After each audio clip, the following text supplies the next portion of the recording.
You don't notice the shrinking at first. It doesn't come as an insult.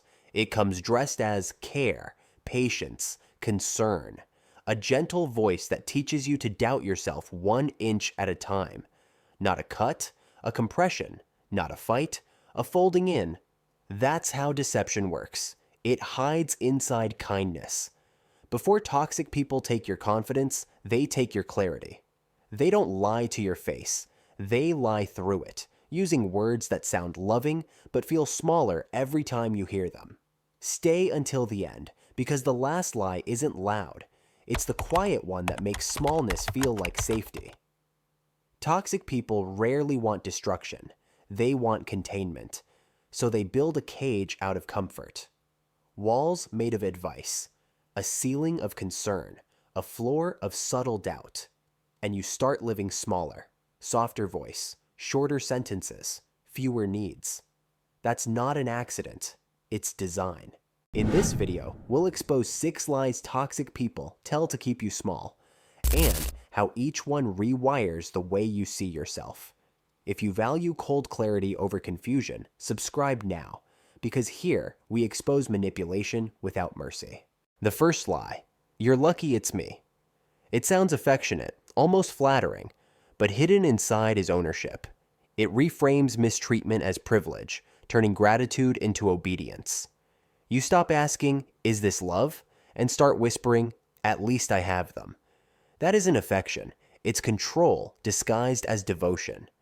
When someone convinces you they're a gift to your survival, they're telling you to survive beneath them. The second lie: that's just how I am. It sounds honest. It's a shield. Personality becomes permission. Cruelty rebranded as truth-telling. Every bruise becomes your fault for not accepting them. Psychologists call it emotional rigidity, the refusal to evolve. And every time you tolerate it, you teach them that growth is optional, but forgiveness is guaranteed. The third lie: you always make things worse. They say it when you try to fix something. You bring reason, they bring verdict. Suddenly, the issue isn't what happened, it's who you are. They set the fire, then hand you the guilt for the smoke. Hear it enough, and you'll confuse your voice with conflict. Silence will start to feel like peace, but only for them. The fourth lie: people talk about you. I'm just being honest. It's not honesty, it's isolation. A surgeon's cut disguised as help. They invent witnesses to your flaws, making you self-conscious enough to shrink. Triangulation, turning you against yourself with borrowed voices. Soon you're not angry at them, you're embarrassed of yourself. Shame does what rage can't. It keeps you still. The fifth lie: I didn't mean it like that. The escape hatch. One phrase and accountability dissolves. You're left dissecting tone, intention, timing, while they move on untouched. Once or twice, it's confusion. Repeatedly, it's erasure in lowercase. A slip can be forgiven. A pattern can't.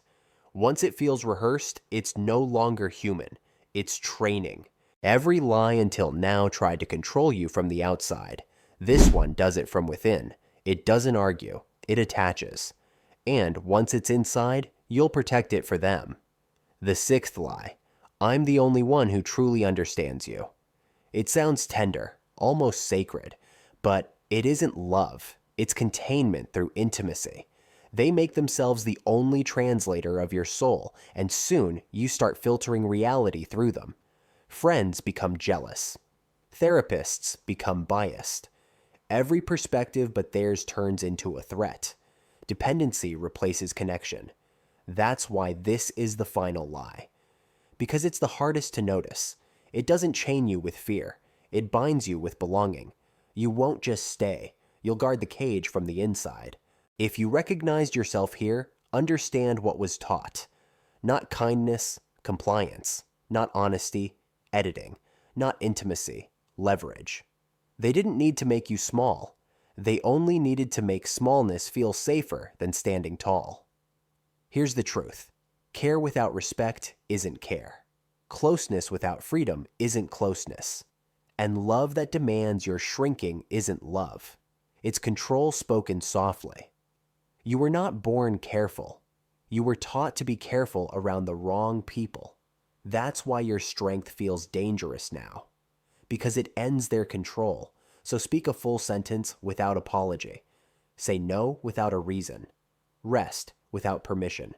And when they say, "You've changed," answer honestly, "Yes." I stopped confusing love with control.